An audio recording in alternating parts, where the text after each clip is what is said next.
In this chapter, we'll explore the various components and approaches involved in designing an effective security policy framework. Our primary focus is going to be understanding the role of IT policy framework in aligning with an organization's core values and business objectives. So, throughout this chapter, we're going to look at different methods and best practices for approaching the development of a security policy framework.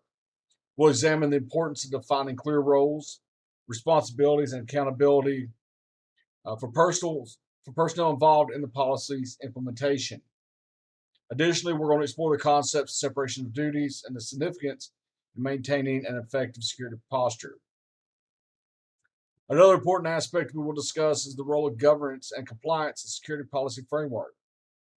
We're going to look at how organizations can establish a robust governance structure to ensure their policies and procedures are consistently followed and in compliance with industry regulations and standards. Now, when it comes to choosing an IT security policy framework, there are several factors that need to be considered. We're going to explore three key factors that can influence the selection of an appropriate framework: your industry, your management's view of risk, and the bias within the organization. So, different industries have different security requirements and regulatory frameworks. So, it's important to consider the specific industry in which your organization operates.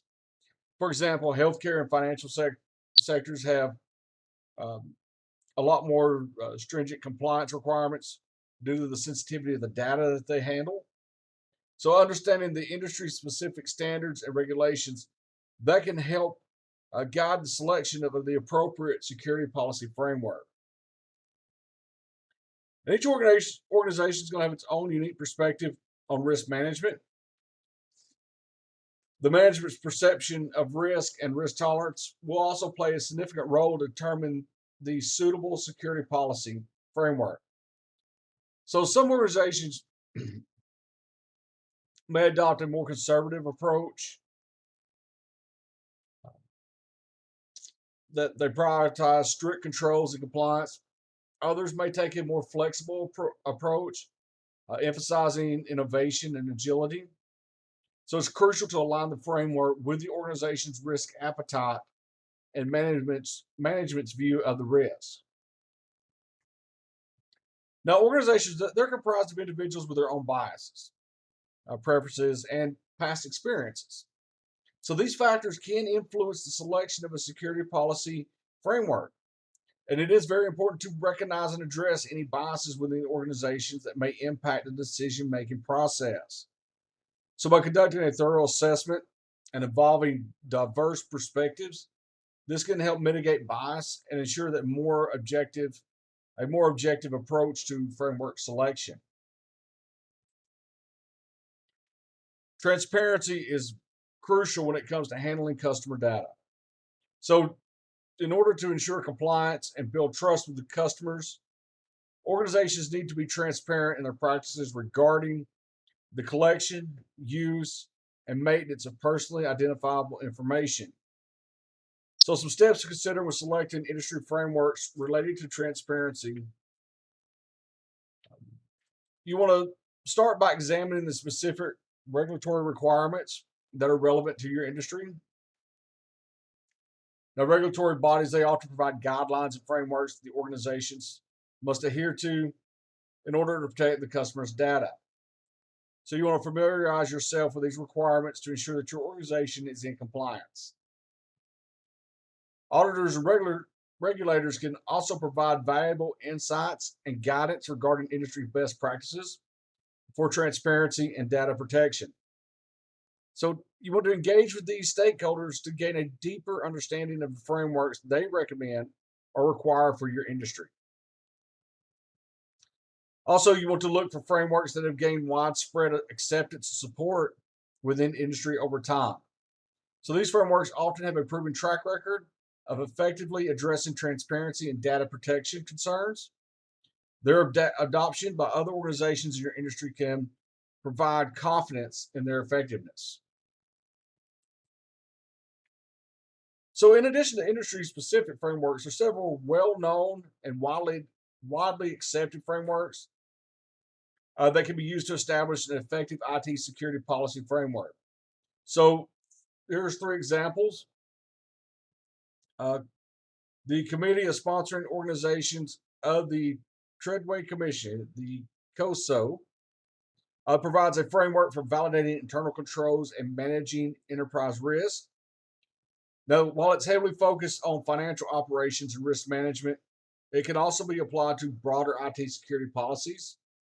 COSO emphasizes the integration of internal controls in the business process to achieve effective risk management.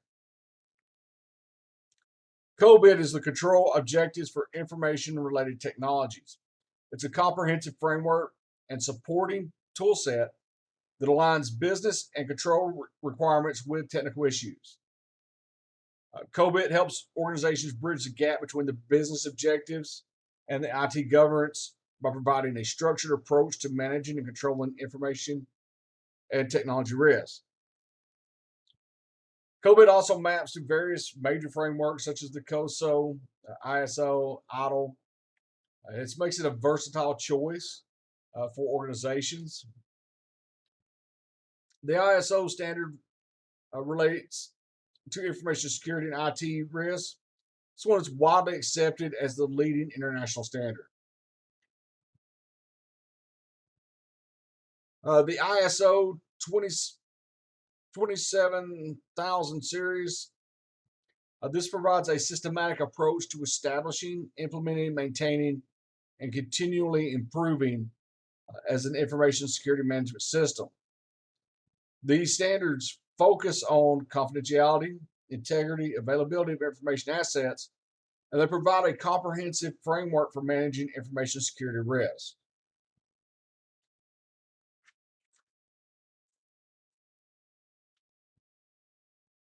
ITIL is a widely accepted international framework and sets a set of best practices for delivering IT services.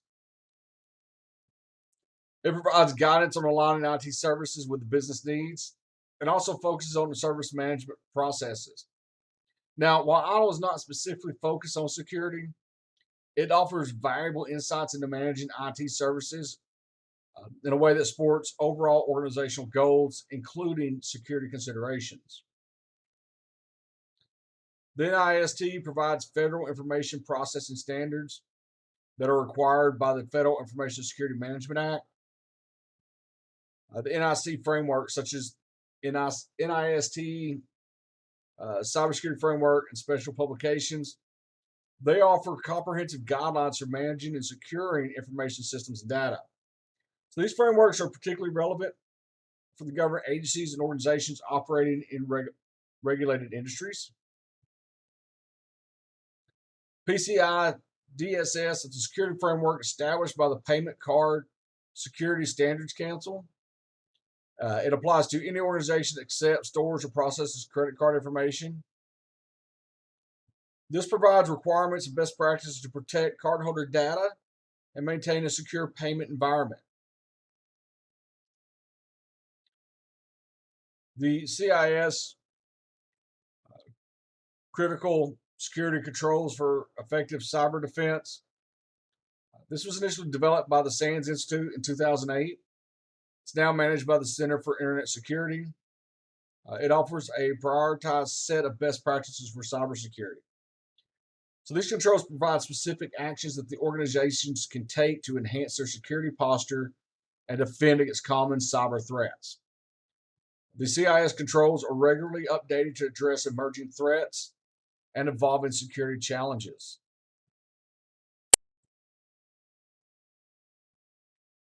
So we've discussed several approaches that organizations can adapt based on their specific needs. So now we're going to look into how these frameworks can be utilized. So these frameworks are commonly adopted across an industry and serve as a guide for defining best practices within an organization. By following these frameworks, organizations can align themselves with industry standards and expectations. The best practices within these frameworks, they represent the common practices and professional care expected within a specific industry. They're developed based on extensive research, expertise, and experience, and are intended to enhance security and risk management. They're designed to be flexible and modular, allowing organizations to select and implement components that are most relevant to their specific needs and objectives. So, this flexibility allows organizations to tailor the security policies and controls while still adhering to established industry standards. Now, it's not uncommon for organizations to adopt multiple frameworks. Uh, they do this to address different aspects of their organization. For example, an organization may adopt a Costco for financial controls and enterprise risk management, a COBIT for IT controls and governance, ITIL for IT service management, PCI DSS for credit card processing, and so forth. So, this approach allows organizations to leverage the strength of each framework and ensure a comprehensive coverage for their security needs.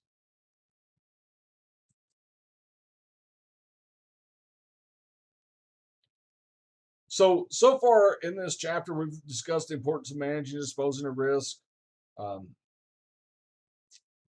looking at different security policy frameworks. So now we're going to look at risk management and the disposal process. So once a risk is identified with an organization, it's crucial to determine how to address and dispose of that risk. So this involves making decisions whether to accept the risk, transfer it to another party, avoid it altogether, or mitigate it through appropriate control measures.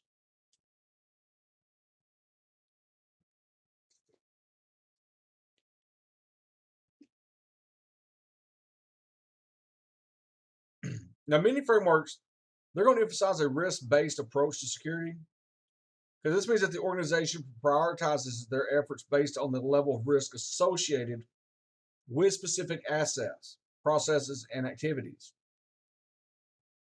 So by focusing on these high risk areas, resources can be allocated more effectively and it leads to better protection against potential threats. Now, having a framework that aligns with the organization's risk appetite, that is something that's going to be essential. The risk appetite refers to the level of risk that the organization is willing to tolerate in pursuit of its objectives. So, a framework that considers the organization's risk appetite that helps strike a balance between the risk mitigation and the pursuit of the business goals. Also, effective frameworks address potential disruptions to the operations and potential losses that could occur as a result of security incidents. So, by identifying and implementing controls and measures, organizations can then minimize the impact of such incidents, maintain their business continuity, and protect valuable assets.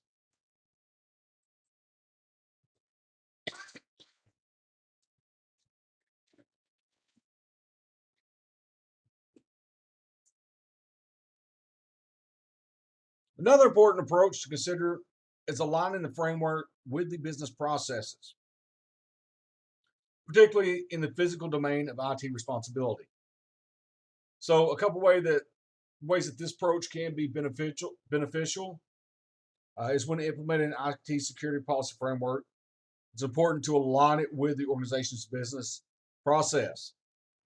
By doing so, the framework becomes closely tied to the specific activities and the operations that the business um, is driven by.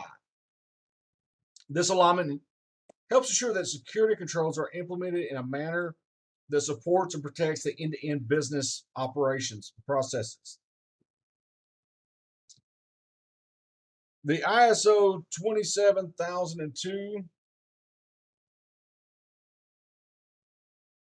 this is a widely adopted standard for information security.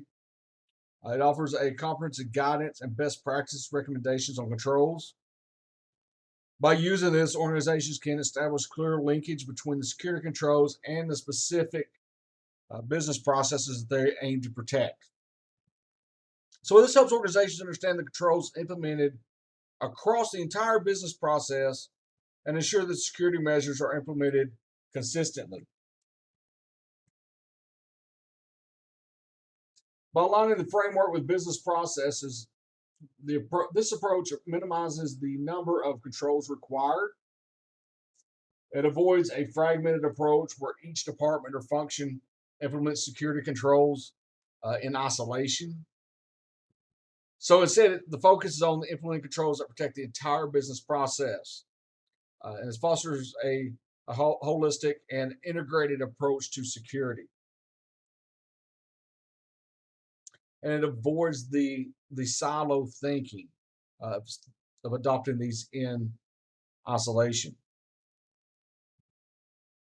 Also, adopting a framework aligned with the business process, this allows the organizations to streamline their security efforts and reduce cost. So, by identifying and implementing controls that are directly relevant to the business processes, resources can then be allocated more effectively. So, the frameworks also help organizations meet regulatory compliance requirements. Um, it's by providing a structured approach to security that aligns with industry standards and best practices.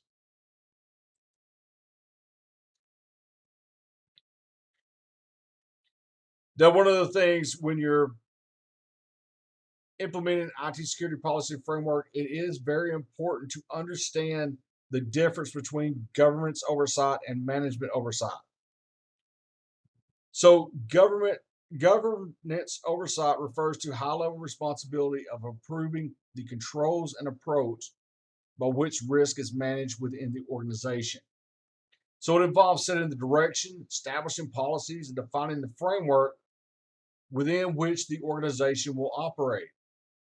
The governance body, which may include executives and board of directors, they provide strategic guidance and ensure that the organization's risk management efforts align with its overall objectives and compliance regulations. On the other hand, management oversight, this involves executing the day-to-day activities within the rules and guidelines established by the governance body. It focuses on implementing the controls and risk management practices that were defined by the government's oversight. Management is responsible for carrying out the specific tasks, monitoring performance, and ensuring that the organization adheres to the approved policies and procedures. This includes activities such as incident response, vulnerability management, and compliance monitoring. Now, when it comes to managing IT infrastructure, there are 7 domains that collectively make up the overall framework. We're going to look at the first 3 domains. First is the head of information management. Okay, this role serves as a single point of contact responsible for overseeing the quality of data within the entire enterprise. The head of information management ensures the data is accurate, reliable, and meets the organization's standards and requirements. So they play an important role in the data governance and the data management strategies. The data stewards are individuals or teams assigned within a specific business unit or departments. They have the responsibility of ensuring the quality and integrity of the data within their respective areas. They work closely with the head of information management to enforce data standards, resolve data related issues, and then promote data quality best practices. The data custodians are responsible for the day to day maintenance and management of the data. They ensure the data is stored, protected, and accessible according to the defined policies and procedures. They implement security measures, perform data backup, manage user access, and maintain the overall data infrastructure.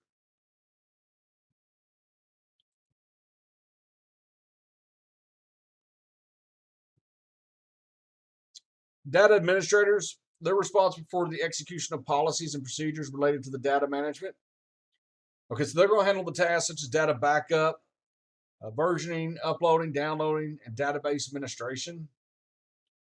The database administrators, they ensure that the data is properly stored, organized, and maintained in accordance with established guidelines and standards.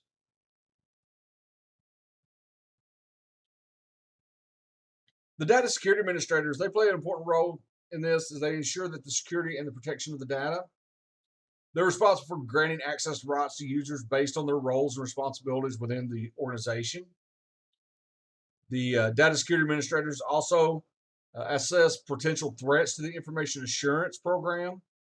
and implement appropriate security measures to safeguard data from unauthorized access, breaches, and other security incidents.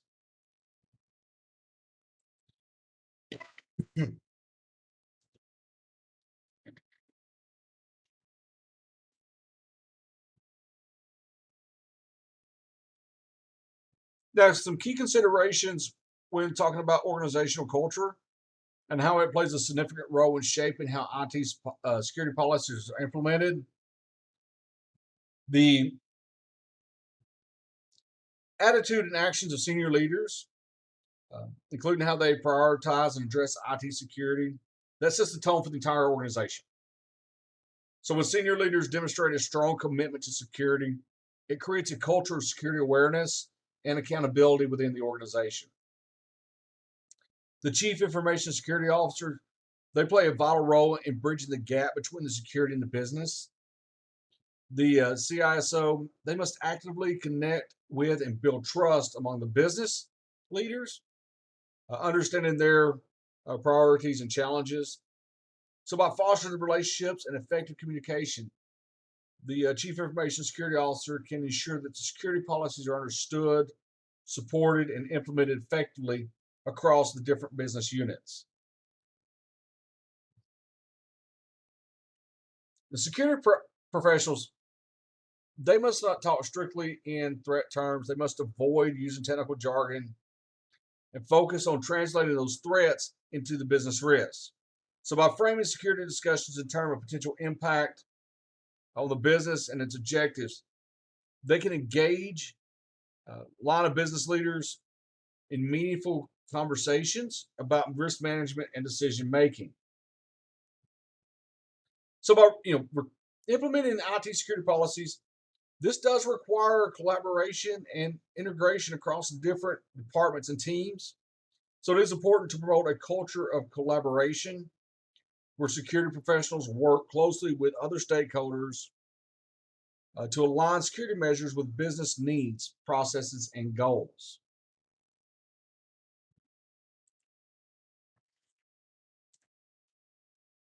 Now, one of the fundamental components of internal controls is separation of duties. This is aimed at reducing the risk of errors, fraud, and unauthorized activities. So, two approaches for implementing separation of duties are the transactional separation of duties and the organizational separation of duties. So, the transactional involves implementing a layered security structure where multiple individuals are involved in the various stage of high risk transactions. So, by assigning different responsibilities and access rights to different individuals, the organization ensures that no single person has the ability to initiate, process, and approve a transaction without oversight. This helps prevent the misuse or the manipulation of sensitive information and reduces the likelihood of errors on fraudulent activities going undetected. The organizational separation of duties, um, this involves defining clear domains of responsibility and accountability for different roles and functions within the organization. So, by clearly defining the areas of authority and ensuring that no single individual has control over all aspects of a critical process or system, the organization then reduces the risk of the conflict of interest, unauthorized actions, and fraudulent activities. Now, both the transactional and organizational separation of duties, these both contribute to strengthening the internal controls and mitigating risk. So, by implementing these measures, organizations can enhance the accountability and increases the likelihood of detecting and preventing errors or fraud. They also help safeguard their assets and sensitive information. The layered security approach, this is an effective strategy to reduce risk by implementing multiple independent controls. So, some of the key points about the layered security approach include by having multiple layers of control. Each layer adds an additional layer of protection. So, if one layer fails to detect or prevent a risk or threat, the other layers act as a backup and provide an opportunity to catch or mitigate that risk. This redundancy enhances the overall security posture of the organization. Also, each layer of security should have its own set of controls that operate independently of other layers. So this ensures that if one control is compromised or bypassed, the other layers remain effective. These independent controls can include measures such as access control, encryption, intrusion detection systems, firewalls, and physical security measures. Now, the concept of separation of duties can also be applied at the transactional level with a layered security approach. So, by separating high risk transactions or combinations of transactions between two or more individuals, the organization ensures that no single person has complete control over the entire process. This helps prevent actions that are unauthorized, fraud, and errors by introducing a system of checks and balances.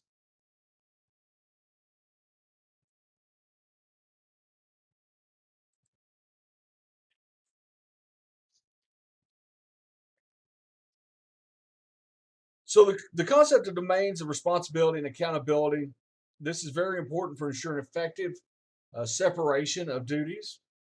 So a couple things to consider here is at the transactional level, the separation of duties focus on dividing high risk transactions among different individuals and roles. As we've said, this helps prevent any single person from having complete control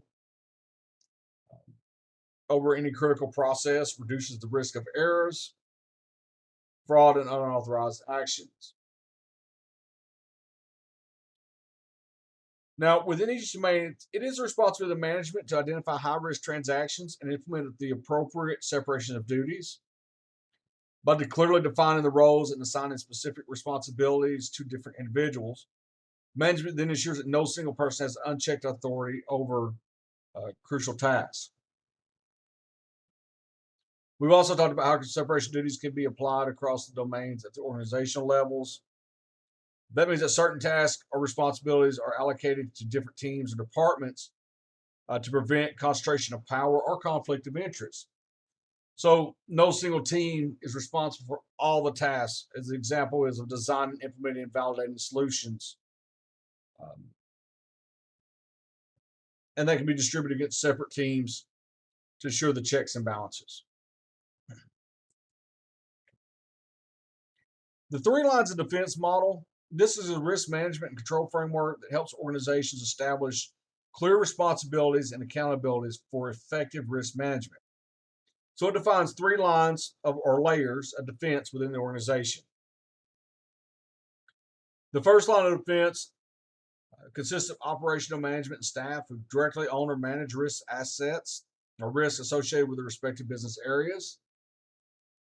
They're responsible for identifying, assessing, and managing risk on a day to day basis.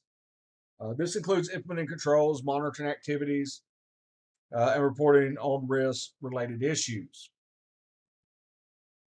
among other responsibilities. Now, that second line of defense, this consists of risk management and compliance functions. The risk owner, their role is to provide oversight, guidance, support for the first line. They create the risk management program, oversee the risk functions, identify the trends and opportunities for change, among other items that they perform. Third line of defense is the internal audit function, your risk monitor process monitoring. They provide independent and objective assurance to the organization's management and the board of directors. So they provide their opinion on the design and effectiveness of the risk program. And they also make recommendations for improvement in risk management, control, and the governance process.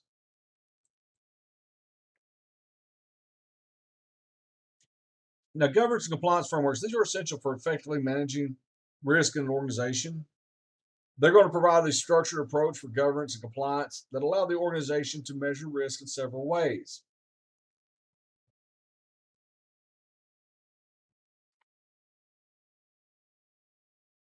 So, a governance and compliance framework, this enables organizations to assess how well they've implemented leading practices in the field of cybersecurity and risk management.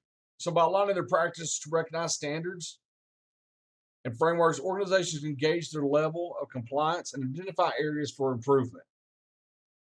Also, a robust governance and compliance framework that helps organizations evaluate the extent to which their risk landscape is covered by the implemented controls.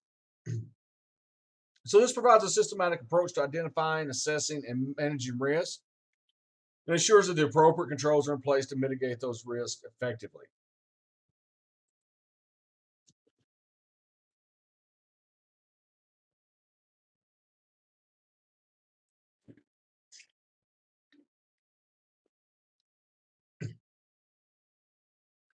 An effective IT policy framework, this plays a crucial role in reducing the costs associated with security controls by ensuring that the controls align with the policies and regulatory requirements. So, some of the key points relating to IT security controls include a well defined IT policy framework. This helps the organization clearly define and document their security controls that's in a manner that aligns with their policies and any regulatory compliance requirements.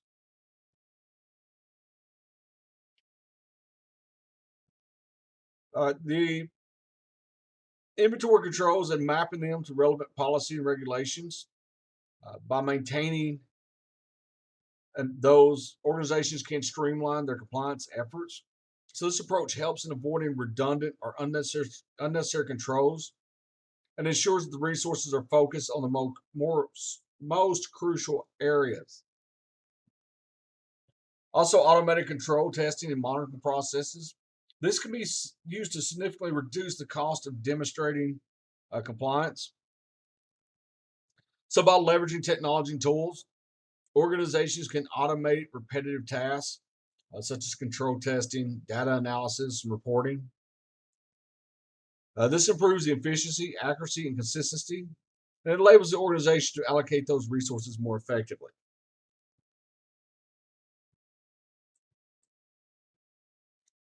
Now, when developing an IT security policy framework, it is important to consider various business risks that the organization may face. One of those is the strategic risk. These risks are associated with the organization's long term goals and objectives. They involve factors such as market competition, technological advancements, and changes in business models. Now, by developing the policies that align with the organization's strategic direction, this helps mitigate those risks. Compliance risks pertain to the organization's adherence to the laws, regulations, and industry standards. So it's essential to incorporate policies that ensure the compliance with any relevant legal or regulatory requirements. This is done to protect the organization from any penalties, fines, and reputational damage. Now, financial risk involves potential losses or impacts on the organization's financial stability. This includes risks related to budgeting, financial fraud, asset management, and financial reporting. So, your policy should address controls and procedures that will safeguard financial resources and ensure accurate financial reporting. The operational risks, they're associated with the day to day activities and processes of the organization. They can include risks related to the business continuity, IT operations, the supply chain management, employee productivity. So these policies should focus on operational controls and procedures to mitigate those risks and ensure a smooth operation. Now, reputational risks, these arise from negative perception or damage to the organization's reputation. These risks can result from cybersecurity incidents, data breaches, poor customer experiences, ethical violations, or just any public relation issue. So the policies for this should address measures to protect the organization's reputation and maintain the trust with stakeholders. Now, there may be additional risks also that specific to the organization's industry, the nature of their operations, or sometimes just unique circumstances. So these risks should be identified and incorporated into the policy frameworks accordingly.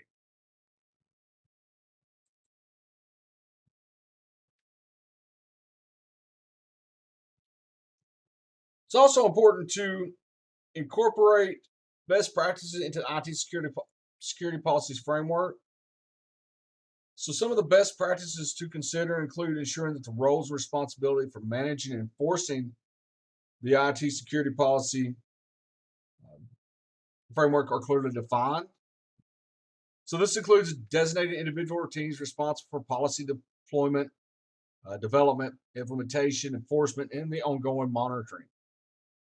You also want to conduct regular risk assessments to identify and prioritize any potential threats and vulnerabilities. So this helps determine appropriate controls and countermeasures to mitigate those risks effectively.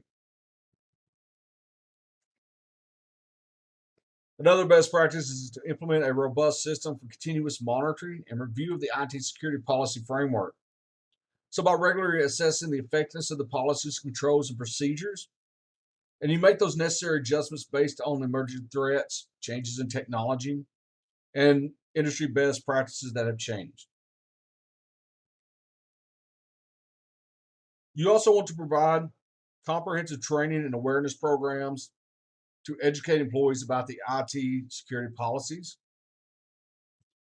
You want to educate them on their roles in maintaining security and potential risk and consequences of noncompliance. So, by regularly reinforcing the importance of security practices and encouraging the reporting of any security incidents or concerns, this will increase the employee knowledge and build a culture of information security. You also want to develop a well defined incident response plan and business continuity plan as part of your IT security policy framework. So, this ensures a coordinated and effective response to security incidents and gives you the ability to restore operations in the event of disruptions.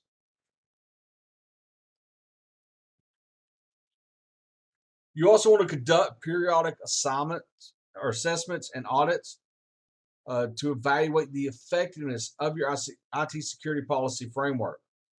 This will help you identify any gaps or weaknesses in controls, and enable timely corrective actions.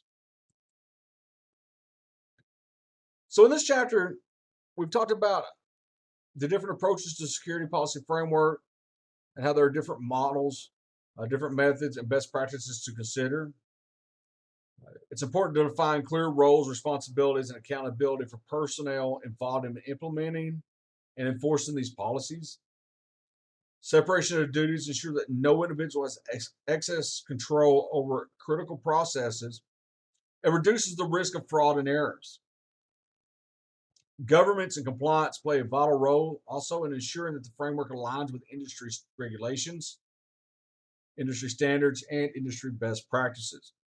So, by following these principles, organizations can establish a robust, effective security policy framework that mitigates the risks, they protect the assets, and promotes a culture of security and compliance.